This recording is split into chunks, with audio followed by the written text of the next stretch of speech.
అయితే ఇండియాలో స్టార్ట్ చేసిన 100 రోజుల ఉపాధి హామీ పథకాన్ని ఓపెన్ చేసి స్టేటస్ ఎలానో చూసుకుందాం. ఫస్ట్ ఓపెన్ గూగుల్, తర్వాత NREGS తెలంగాణ అని టైప్ చేయండి. గూగుల్లో టైప్ చేయండి.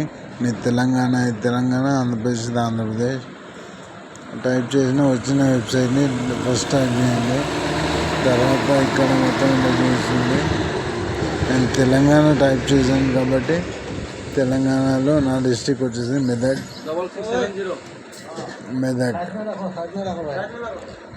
సెలెక్ట్ చేసుకుంటున్నా. చూడండి, మెదక్ సెలెక్ట్ చేసుకున్నా. అయితే ఇక్కడ పైన ఉన్నాయి చూడండి, ఆప్షన్తో మీకు పని లేదు. మీరు మీ స్టేటస్ మాత్రమే చూసుకోవాలి. అలాంటప్పుడు ఓన్లీ మెదక్ సెలెక్ట్ చేసుకోండి. నా స్టేట్ మెదక్ వచ్చేసి మెదక్లో మళ్ళీ ఎన్ని మండలాలు ఉన్నాయో చూపిస్తుంది. మీరు అవన్నీ సైడ్కి ఉన్నాయని చూడకండి, లైట్ కానీ. అయితే ఇంకా అవి కాకుండా మెదక్లో ఎన్ని మండలాలు ఉన్నాయి. ఎన్ని మండలాలు, నా మండలం వచ్చి నర్సాపూర్ మండలంలో.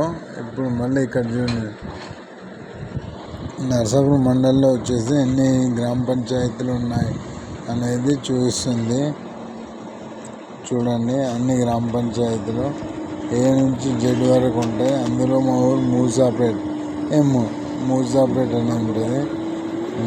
అయితే జాబ్ కార్డ్ రిజిస్ట్రేషన్ డిమాండ్ ఎంత, ఏం కథ అని చెప్పి first job card religion report, registration, job card is not in use, list for work, Aadhaar number, job card, employment register.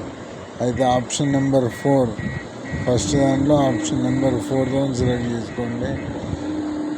Job card or employment register.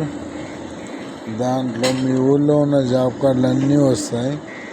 ఎవరెవరికి ఏ నెంబర్ మీద జాబ్ కార్డ్ అలాట్ అయింది అనేది చూసుకోండి. ఇక్కడ ప్రతి ఒక్క నెంబర్ ఉంటుంది, నెంబరు విత్ నేమ్.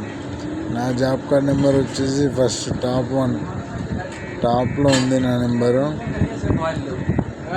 టాప్లో ఉన్న నెంబరే నాది, ఫస్ట్ వన్ టాప్లో ఉంది. 10003 ఉంది. అది సత్యమా అనే నేమ్తో రిజిస్టర్ అయింది. దానిపైన